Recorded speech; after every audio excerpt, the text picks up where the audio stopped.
Welcome to Chef Leadership Academy. This presentation focuses on the future of the MBA programs or MBA degree. MBA degree is one of the most successful graduate degrees created out of America, but it is likely to be going through a midlife crisis based upon the numbers of students who actually sit for the GMAT exam, which is an entrance exam. Based upon some of the enrollments in the US, it seems like it has become a very mature product line, and therefore struggling with the issue about how to revitalize growth for the MBA program. The title of the presentation actually is Redesigning the MBA Curriculum, very specific focus more on the teaching and the curriculum side, with a subtitle, What is Next? What I will articulate here is that there are significant changes taking place in the ecosystem in which the MBA program is currently nested, and it needs to learn how to adapt and change for its own survival, if not for growth. So how do you thrive and survive in a changing environment is the main theme. I'll make several recommendations. Some of them are already implemented by academic institutions, the business schools. Others may be something that may be ideas that they can emulate or implement in what they want to do. So let's start the journey.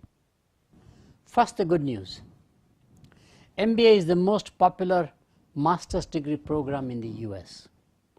The numbers are astonishing, I must tell you. 186,834 received the MBA degree in 2015 and 16.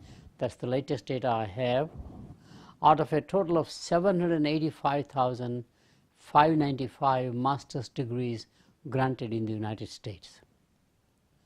The next two master's degrees in size were education, 145,781, and healthcare, about 110,000.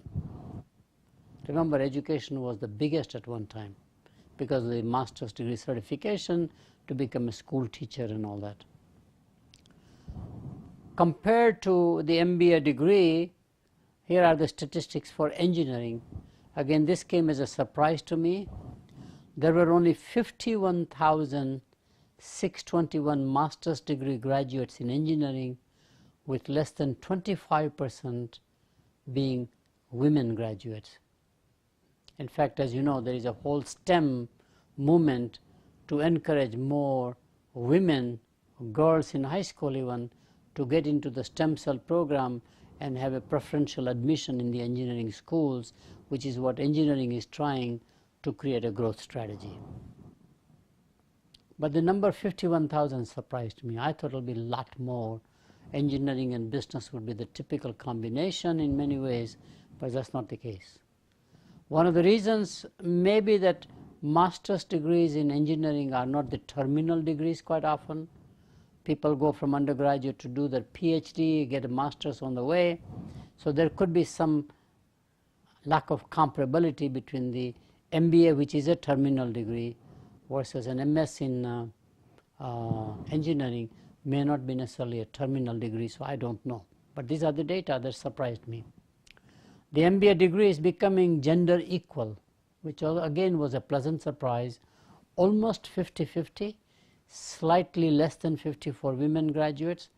Unlike engineering, education, which is a lot more women primarily and less men, healthcare, lot more women because the nursing and physician assistant, etc., than men, for example.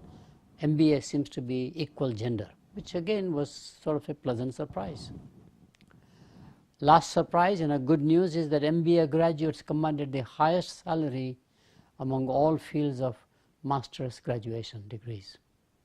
Whether it's social sciences, health sciences even, or professional sciences, engineering, MBA commanded the highest salary.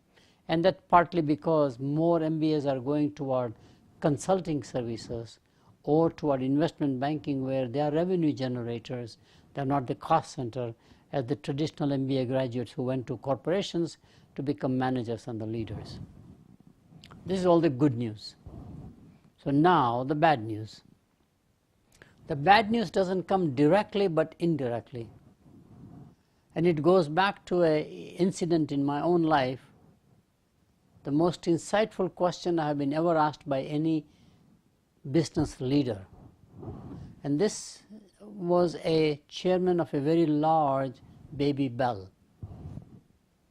In one of those individual one-on-one conversations, he asked me a question, Jag, why do good companies fail? I had never thought about that. I thought institutions never fail. It's only individuals who are mortal, institutions are immortal. That is what I was taught, that's what I taught. But he said, look, 4 companies he was creating as the role model or best practices for future positioning of the telephone company were IBM, Xerox, Kodak and Sears. And in about 10 years after he read the literature, primarily in a book called In Search of Excellence, where they were highly praised, they were all in serious trouble. Some really were going through midlife crises like IBM. Others actually were not able to survive the change, whatever it is. So he said, can you find out? And I did my research, which led to a whole book, already translated in 12 languages easily. It struck a chord, Why Good Companies Fail. The original title was going to be 7 Bad Habits of Good Companies, but somehow the publisher would not allow me that title, so we changed the title to Self-Destructive Habits of Good Companies. And therefore, most of the demise of good institutions and good programs is just the individual in charge, the leadership fails more so than competition, like destructive capitalism or destructive construction, Schumpeter idea. I don't buy that. I think it's really self-inflicted wounds more than anything else, which means one can actually get out of it. It's not inevitability. So good programs, and by the way, very interestingly, why do good companies fail?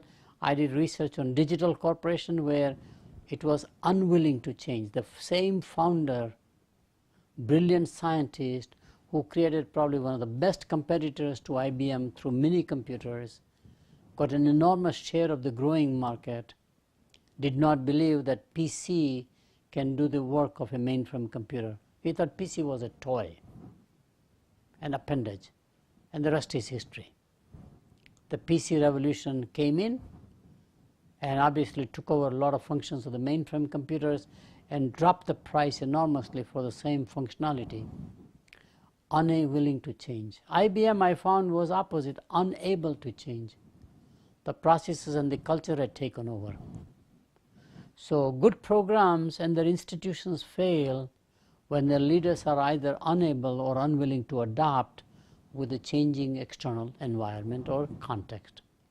And here are some examples in other industries, and we'll come to education and MBA specifically. Analog to digital transition, many companies have not made it. Okay? There are many companies across fields. Similarly, hardware to software, many companies have not been able to make that transition.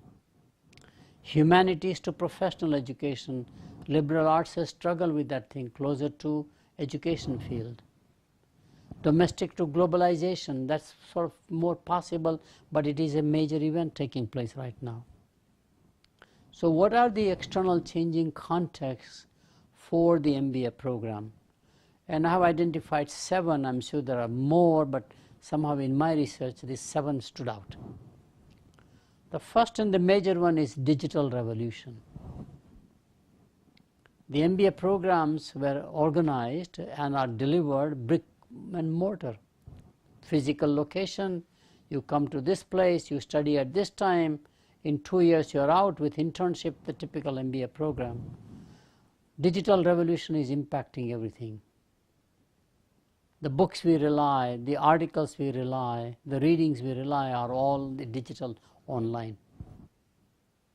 Actually, library goes to the laptop now. That's a very different thing than we think about. So the internet has been a major disruptive transformation. E-commerce is another one. A new wave coming in is artificial intelligence, which is going to change the field of education in a way that we have never imagined and may have a similar impact on the MBA curriculum, if not the MBA program itself. Second one, and I think equally, correlating, it's going together, is non-traditional competition. Especially the rise of specialized MS degree programs. Same universities figured out that an MS degree is what many students would like to go from undergraduate straight. 1 year, 1.5 years, like MS in finance, for example. Quite successful. Or MS in business analytics, for example, not an MBA. And they became alternatives to the MBA program.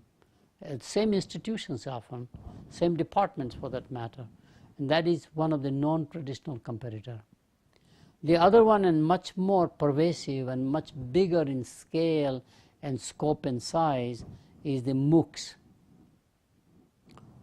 Open enrollment programs, open architecture. And the two big ones are Coursera on the one hand and edX on the other hand, but there are many more. Where education is basically democratization of education. You pay nothing, it's free. If you don't want a certificate, if you want a certificate so it goes good on your resume or competency assessment of some sort, then you have to pay a very minimal fee per course, $70, $100, $200 at best, which is affordable to anybody, especially in the United States. This is a big, big change. It's going to definitely impact more into emerging markets such as India and China, where the numbers are so staggering that the traditional brick and mortar way will never be able to catch up with demand, no matter how big a supply function you create for higher education and also for MBA education. So my view is that non-traditional competition is very key. Third aspect of that one is the start of what I call corporate universities. For-profit education, offering MBA degree, but more interestingly is where a very wealthy family creates a non-profit but a corporate university. It may be for its own employees even. I have designed several where you really don't need an outside person to give you an MBA. MBA is a generic word, very much like Yellow Pages. There is no proprietariness as a brand that is owned by any one company who can say, I have intellectual property rights, I have copyright laws, trademark laws, whatever they are, and you need to pay me a royalty. That's not the case. So anybody can offer an MBA. To get an accreditation is a different process, but many of these corporations are very large scale and they have enough managers to offer their own MBA. At one time, British Telecom did it because nobody could offer a program specialized to telecommunication industry, even though the degree was granted by University of London, I think, at one time in the 80s, when they were privatizing. The need was so immediate that they could not do it any other way. I do remember in my encounter in India where Reliance Corporation, which is one of the larger corporations, wanted to go into retailing, and they wanted ungodly numbers like 100,000 employees to be trained instantly every year. And they didn't care whether it was a certification program or whether it was some sort of a master's degree program. That was irrelevant to them. But this scale is enormous in these countries where there is no way out but to create alternate educational institutions. The third thing, which is a positive side, is globalization of the MBA education. The future market growth for MBA actually is in foreign countries, surprisingly Europe itself, but also most of the emerging economies. So global growth for the MBA programs is a sort of a good, silver lining in the whole future. But it also generates global choices.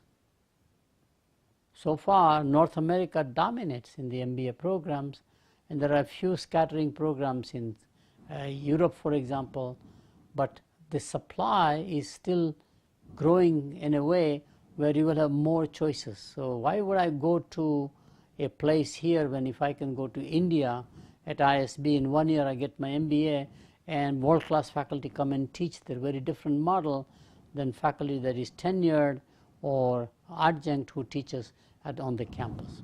There are many, many possibilities.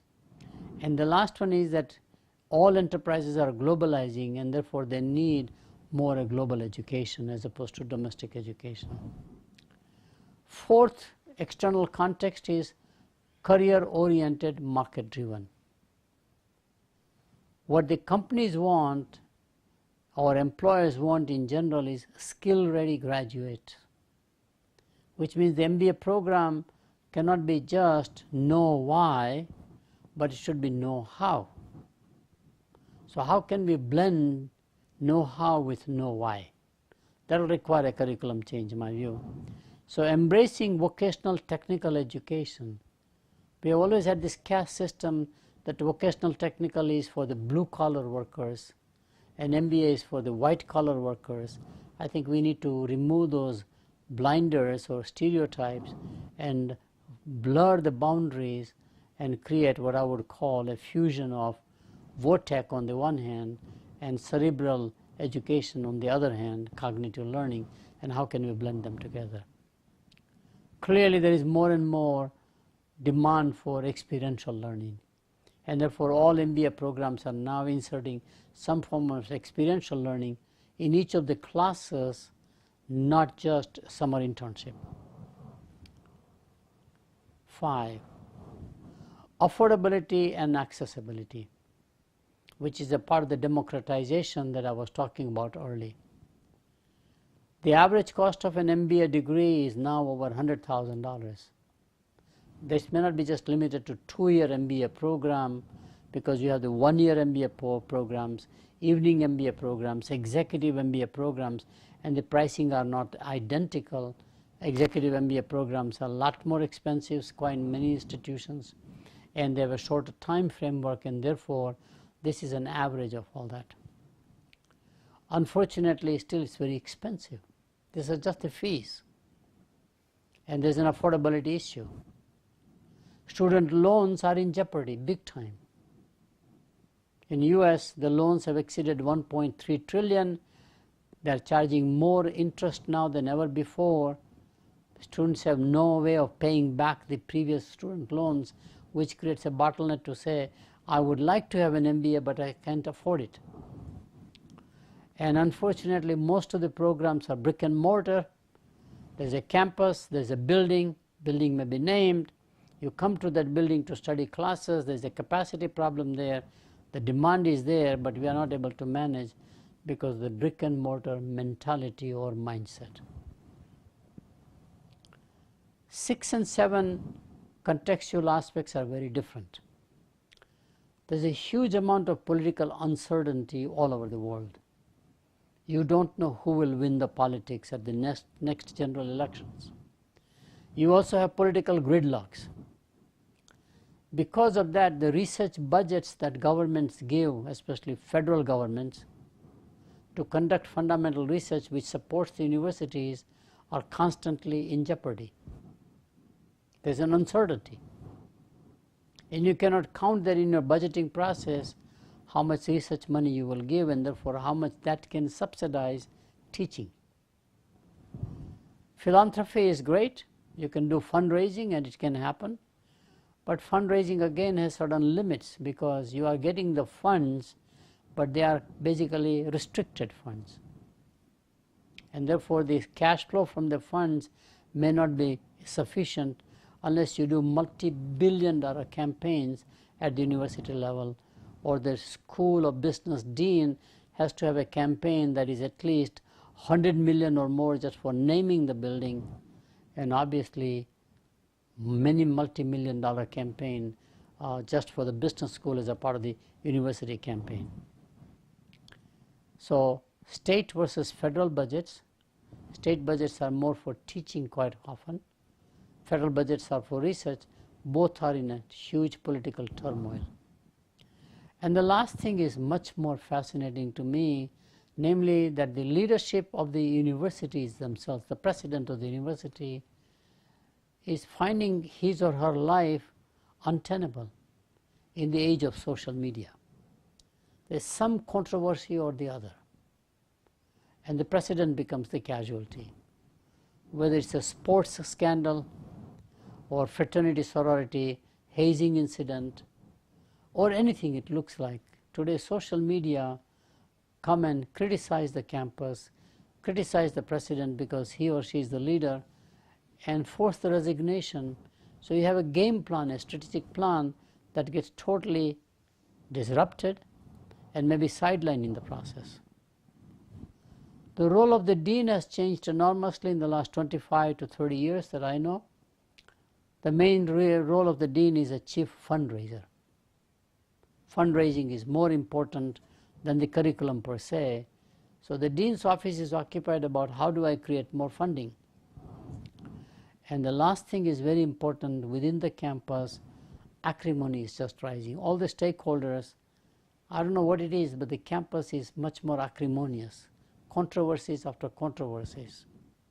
Rather than something where one is able to tolerate and include alternate views or have an inclusive thinking, it's becoming a lot more divisive over time, probably due to social media again. So what happens? What I found in that book I wrote was that most of this has to do with the style of leadership. And I came out with a framework of 3 different types of leadership. Leadership basically says status quo mindset. Continue the way we are doing okay. Incremental revenues may come, there is no crisis as yet. In fact, sometimes I find these mindsets are true in the leader himself or herself. They are there to coast out the tenure of 1 year, 5 year, 1 term, or maybe 2 terms, and they're basically looking to step down and basically retire essentially on the job. Sometimes you have a crisis management. Enrollments are not coming along. Decisions have to be made whether we shut down the MBA program because it's too small, has no economies of scale. So you now have a crisis management. And 3 elements of crisis management are typically cost cutting. You know, the economic recession of 2008, we went through that cycle. My memory is way back when we had the first energy crisis, and I was in a leadership position where all of the state universities really had a huge budget cuts because state had no money and federal government had no money. Prime rate, it was called stagflation. Lots of companies collapsed. They were taken over by private equity companies, hostile takeovers like KKR, barbarians at the gate about the taking over of RJR Runnels, the tobacco company, breaking into pieces. You heard all the stories pretty much. If you just have a historical perspective, it's the same thing. Cost cutting was the first thing people thought about because budgets are not there. Consolidation of departments. Why should I have a separate marketing department, separate finance department, separate accounting department, or whatever it is? Why not have a department of business administration? Or why should I have marketing? Why not marketing and transportation? Whatever it turns out to be. So consolidation within the business school, consolidation within the university, etc. took place. And of course the last one is just exit. I cannot afford to offer that particular degree. It's just not viable financially. So you exit about this one. And can you exit? I find generally in all business relationships, entry barriers are a lot less than exit barriers. To exit takes longer than you ever think, and exit is more acrimonious than you will ever think.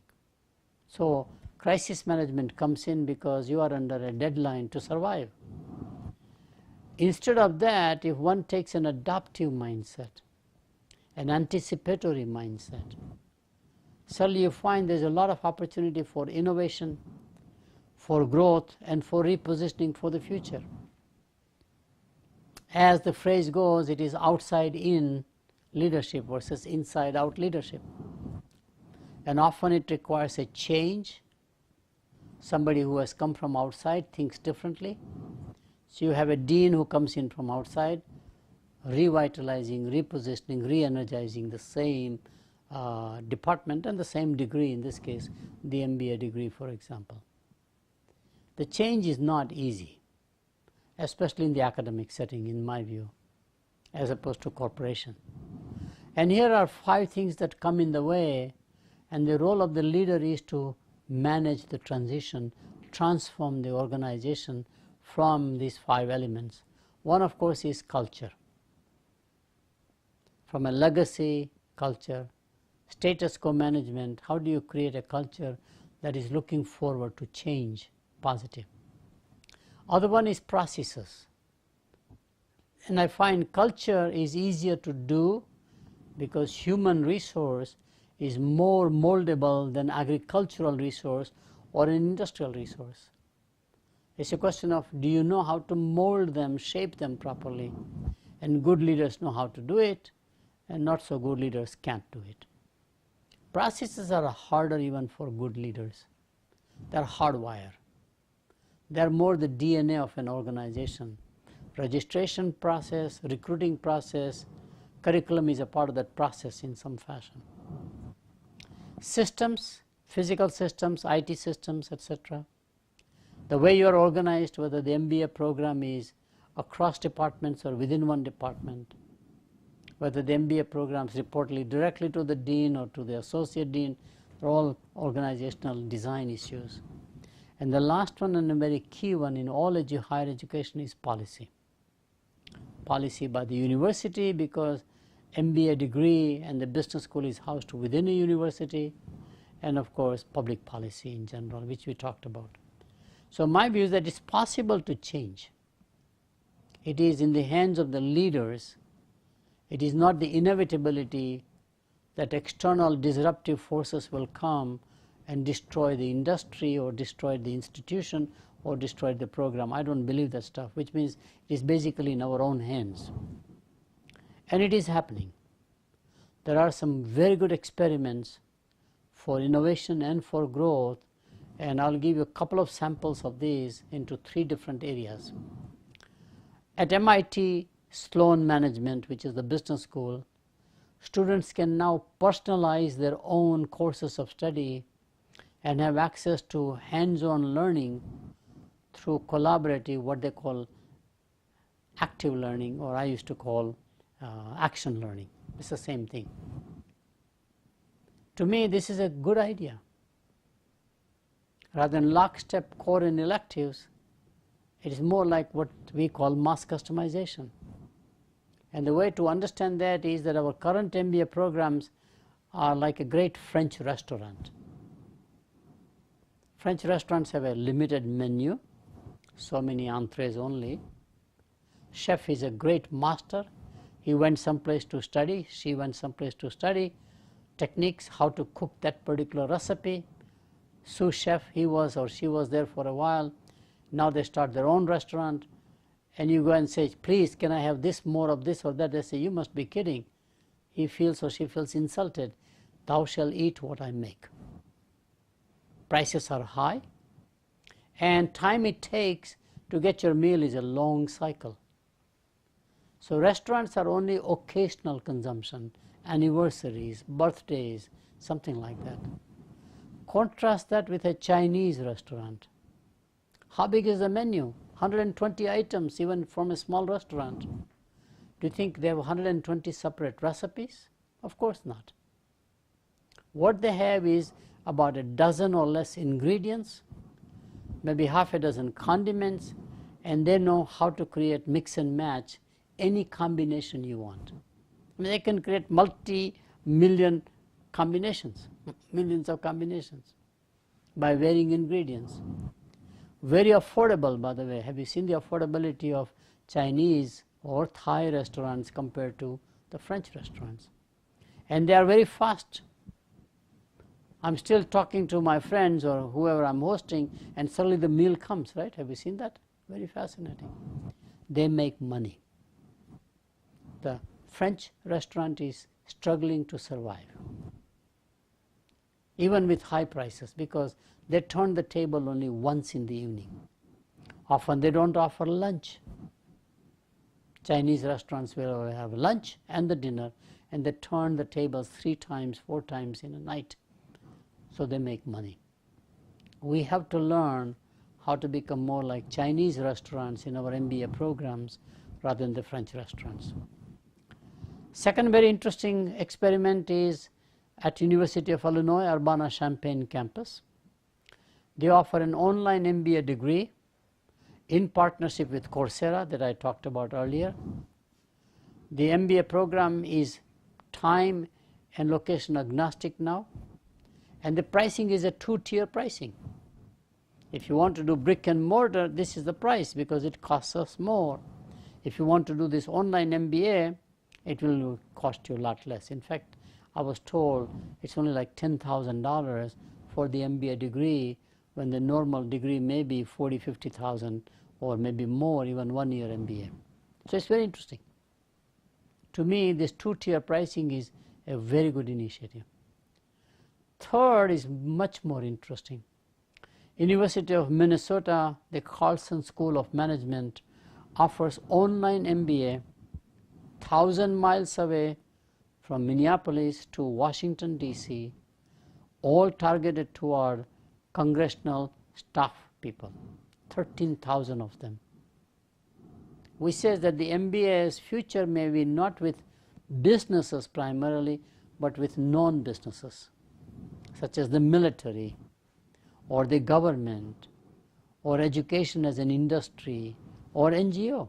Huge market, because all of them are struggling without the knowledge and the discipline of a business understanding. Even a non-profit has to have a business approach about how to manage resources, how to motivate human talent, and whatever we do in the business programs. This is interesting. So this is one area. I immediately try to find some great examples of experiments in India. The reason is that India always has been very experimental in higher education. And here are some illustrative examples where the world is going. A new institution, 10, 11 years old maybe, called Indian School of Business, offers 1-year MBA, because under regulation in India, AICTE is the agency. The legislation said you are a 2-year program, then you have to come under their compliance. There is no accreditation as in a compliance. So these people figured out 1-year MBA is exempt from the compliance. So they offer 1-year MBA. Highest GMAT score in the world. Relatively younger population, 2-3 years of work experience. Very successful. Now they admit more than 1,000 students a year. Their graduates command very high salary, but more importantly, American multinationals like consulting firms, investment banking, go and recruit those Indian talent to be positioned all over the world, including in the US if possible. SP Jain specializes in luxury goods with a study in Mumbai, where they are headquartered, and in Milan, which is the fashion capital. Another branch of SP Jain, same family, different one, called International, offers MBA degree in Singapore, Sydney, Dubai, and Mumbai, 4 locations. So you have to study in those places. There are so many good specialized MBA programs in India. Public policy, you specialize in public policy, but get an MBA at IIM Bangalore, which is the top business school in India, better than most business schools worldwide. Agribusiness management as a specialization at a second best management institute or school, IIM Ahmedabad. Advertising and communication offered by MICA, Mudra Institute of Communication and Advertising. For 25 years, they are number one always ranked in the MBA programs because of their specialization. Or XLRI, which is a faith-based organization, primarily Christianity faith, and they are very fascinating. From the day they organized maybe 45, 50 years ago, they specialized in human resource management. So all the corporate chief HR managers come from XLRI, and they are all having an MBA degree. They don't call MBAs because of the regulation, but it's just like MBA program.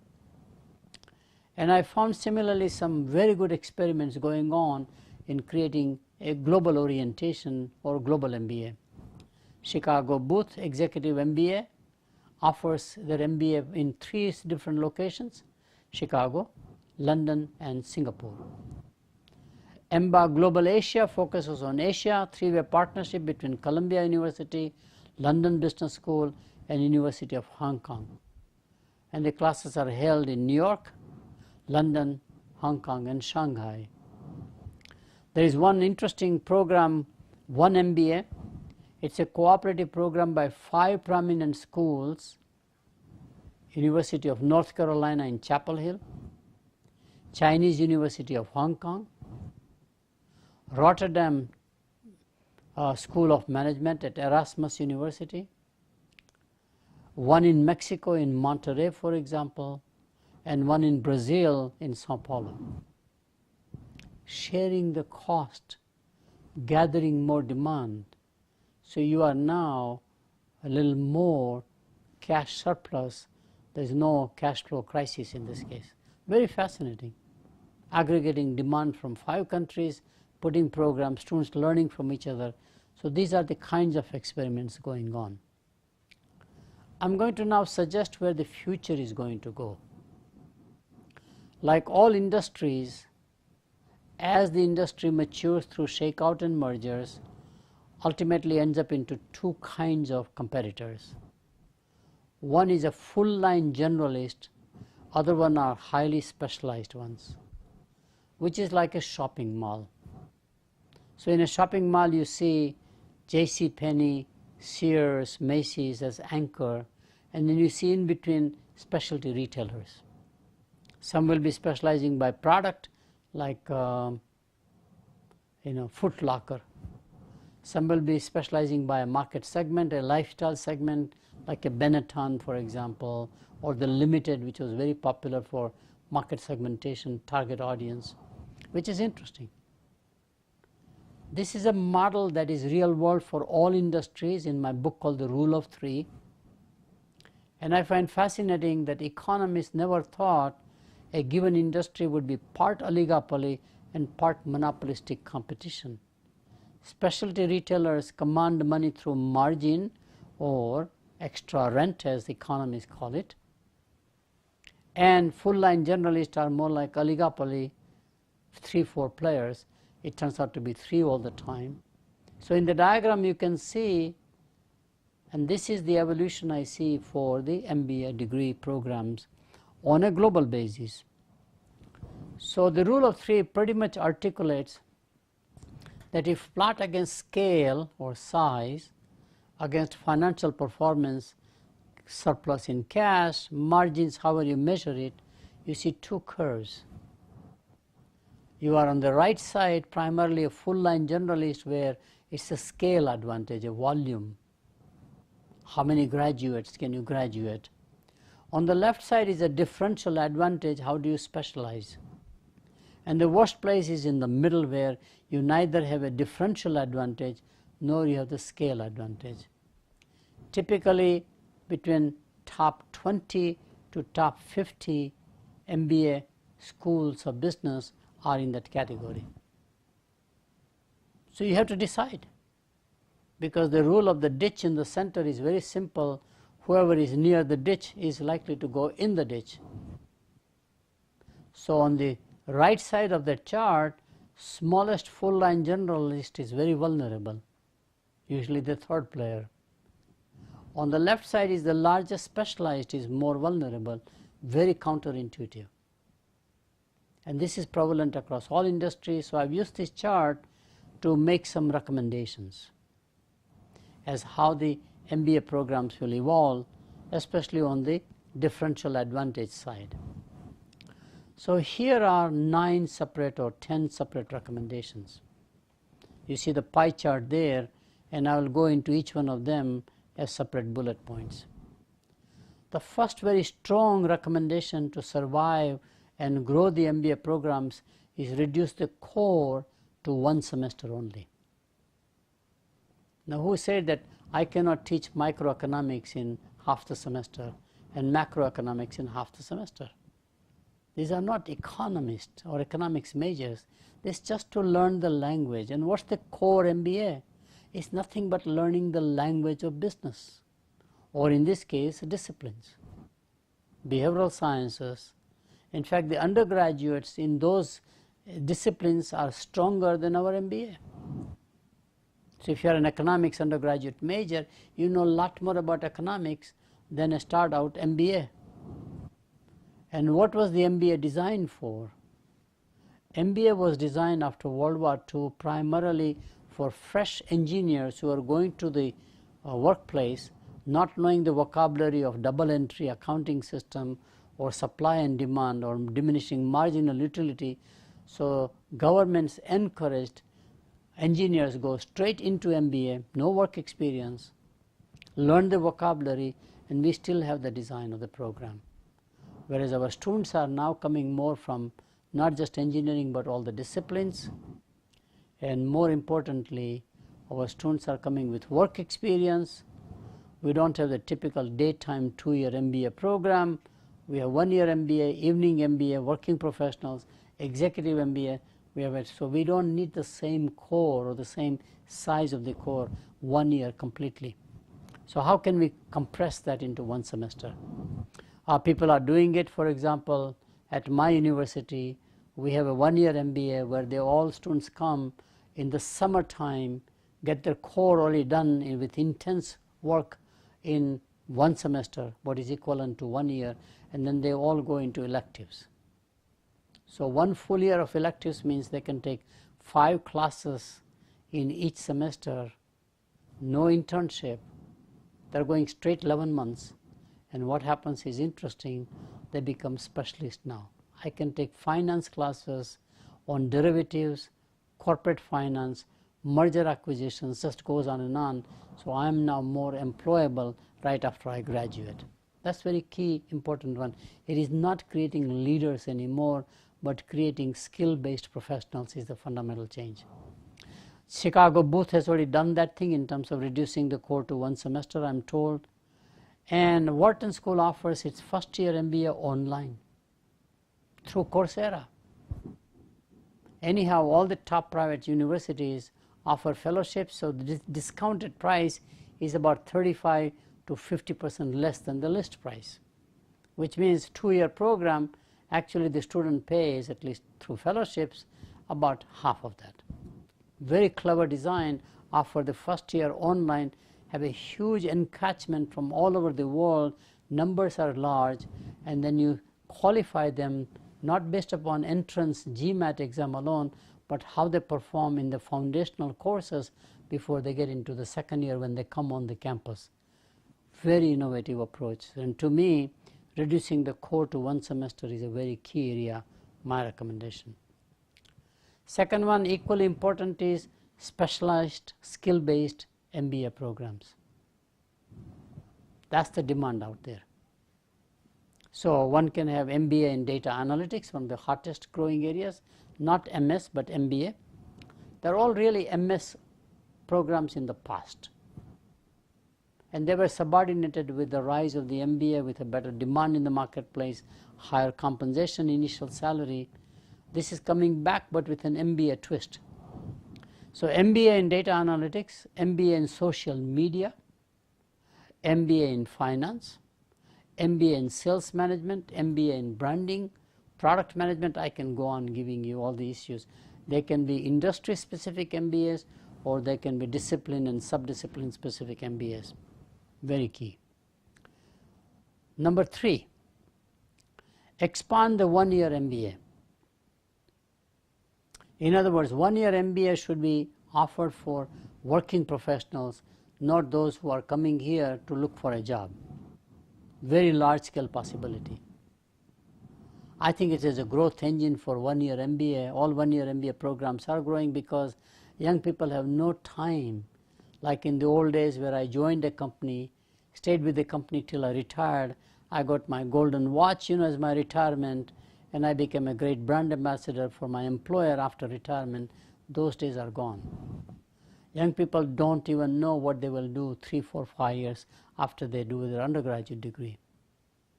They don't seem to have a sense of direction as to where they will end up. Given that situation, they cannot think about 2-year commitment down the road. So 1 year MBA for working professional is an ideal model. Similarly, leadership is crunching its time as the industry goes away from the traditional manufacturing based to more and more technology based industry, where unless you become a CEO in your early 40s, you are too late. Our executive MBA programs were designed for later in career. You remain a functional head for a long period of time, chief manufacturing officer, chief procurement officer, chief financial officer. Now you want to become a general manager, and we offer executive MBAs for them. They are not the future because companies are going to retire them out.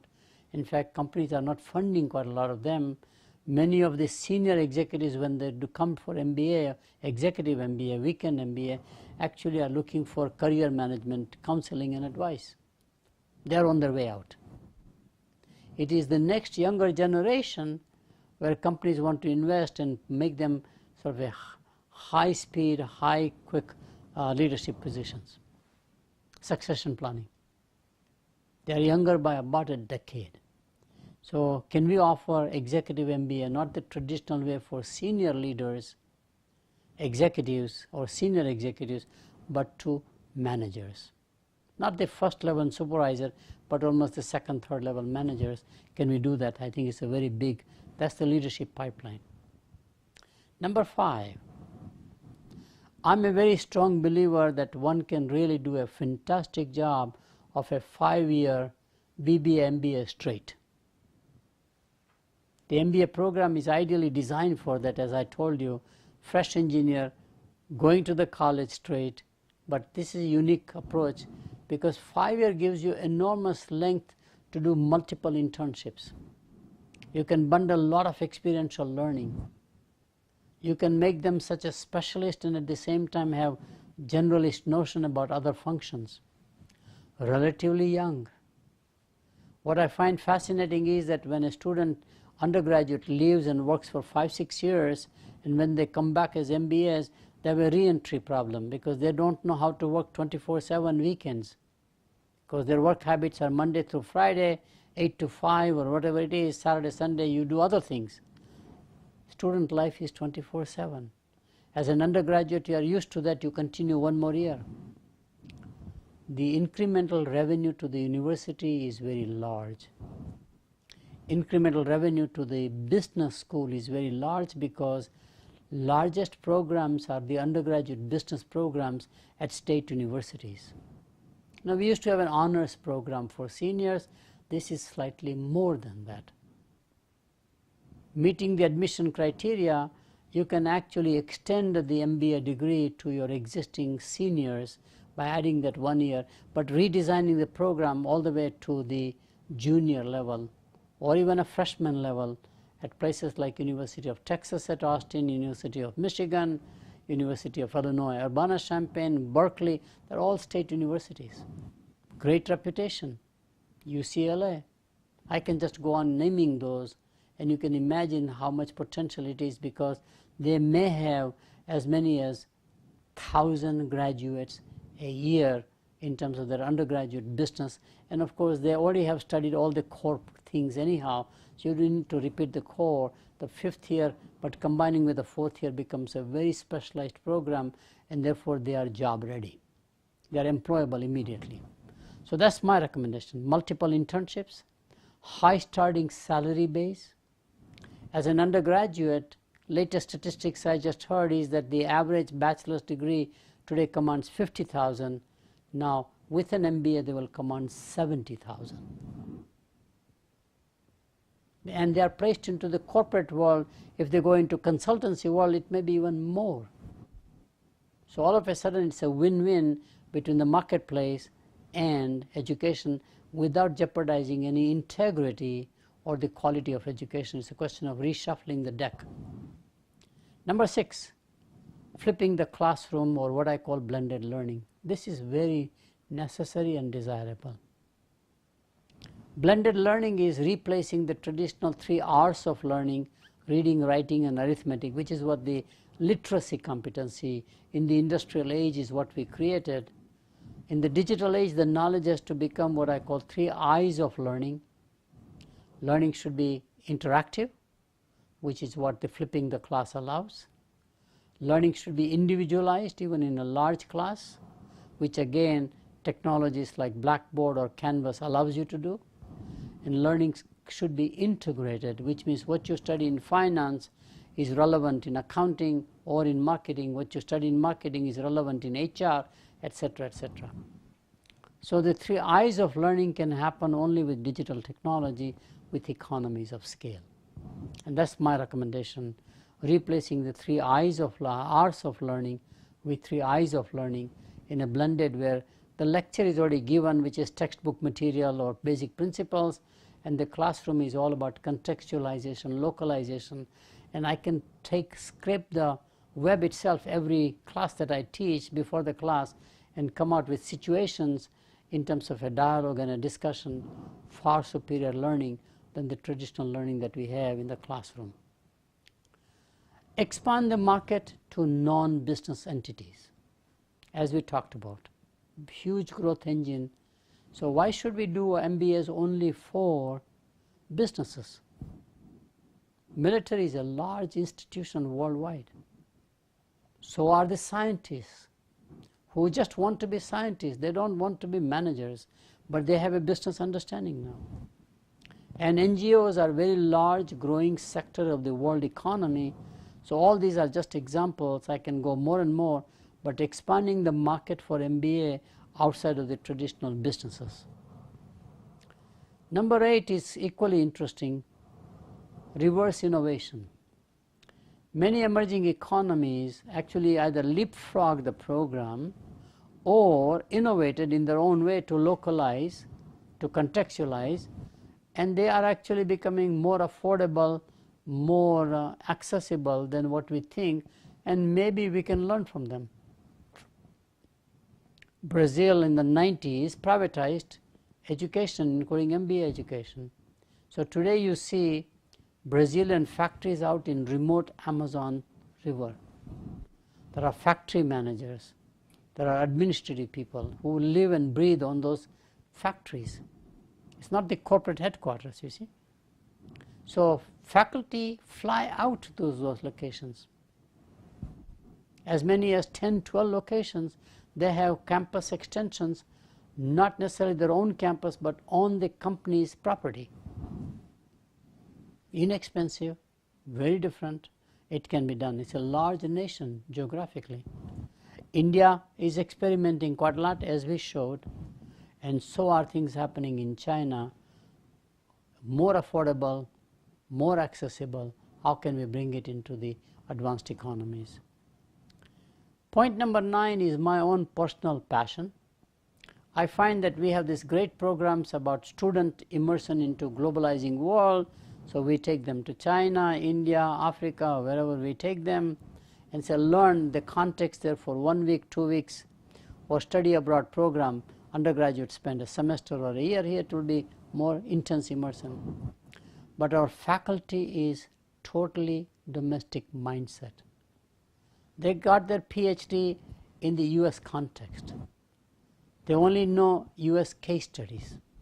They only read US journals. So I'm a very strong believer that, like Gandhi is saying, be the change that you want change to be. We say faculty immersion abroad is very critical.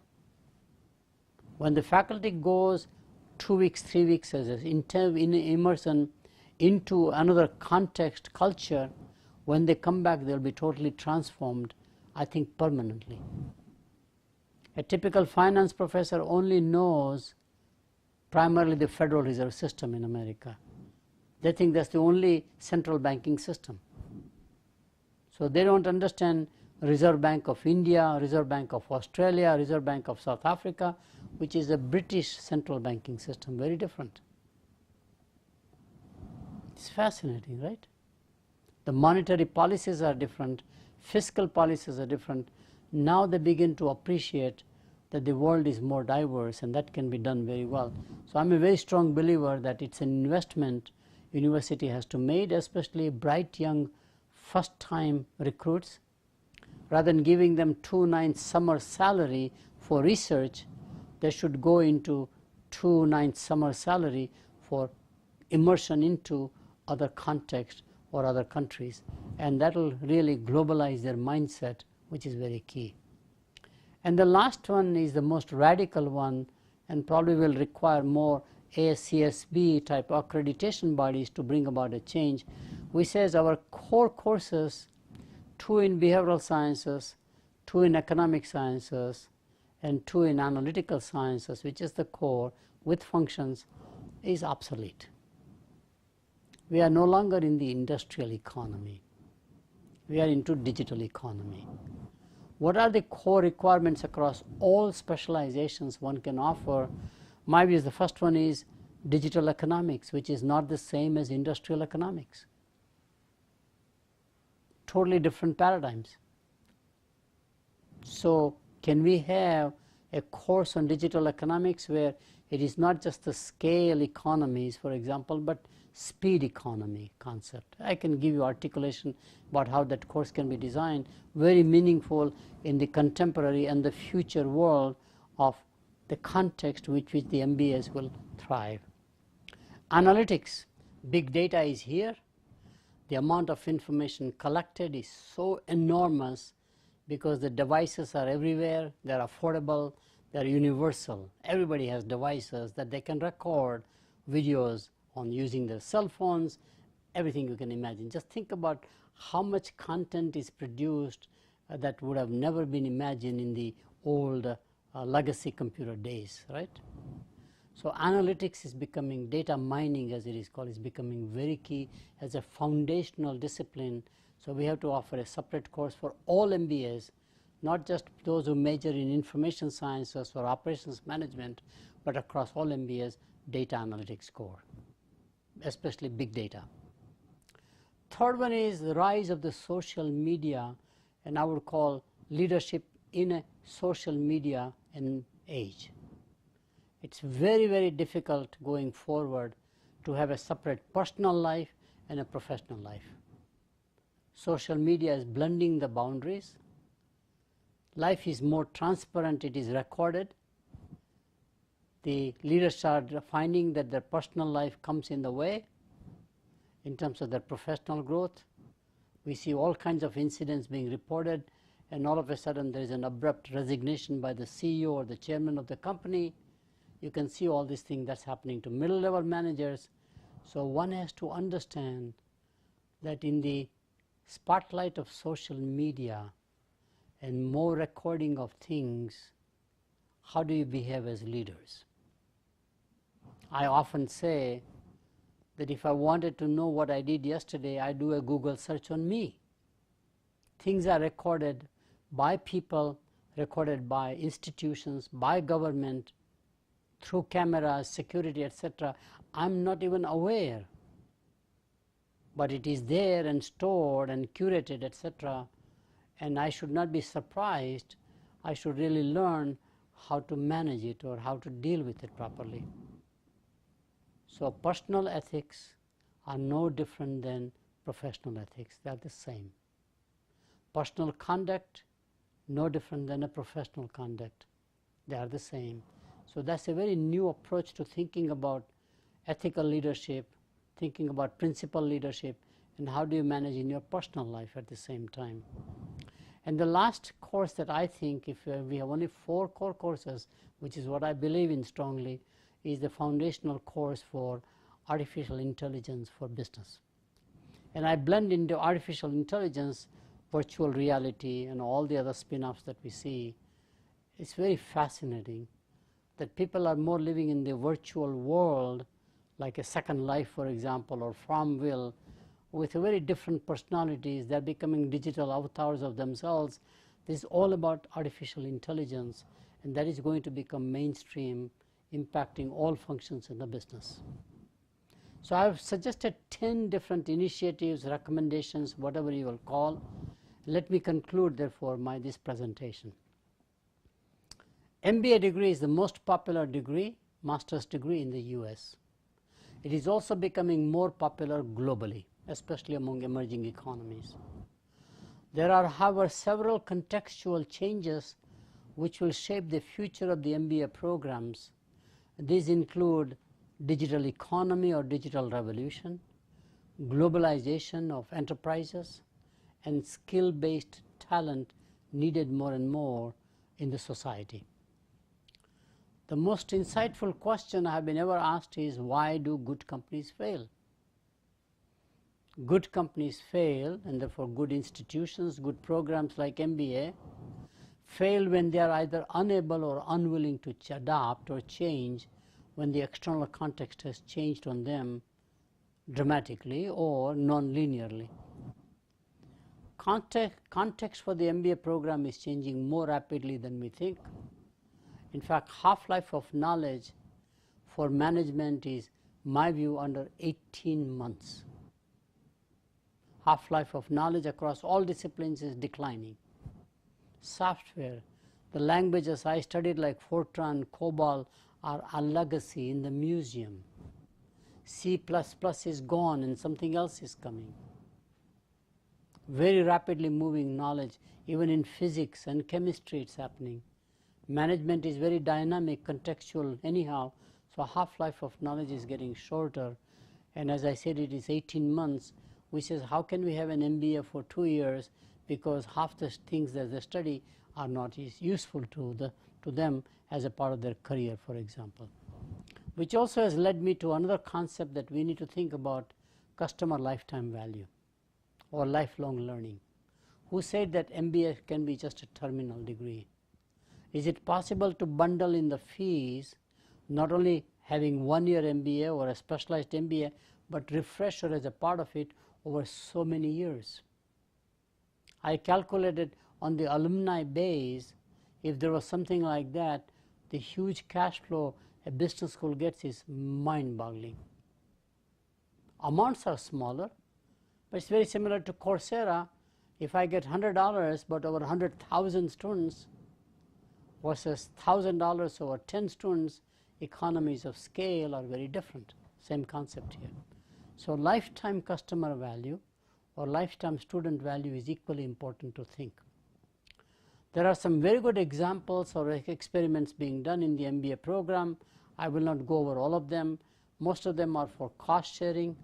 Others are for creating global experience, and some others are to accommodate market demand for more specialized skill-based MBAs, as investment banking would ask or consultancy people will ask.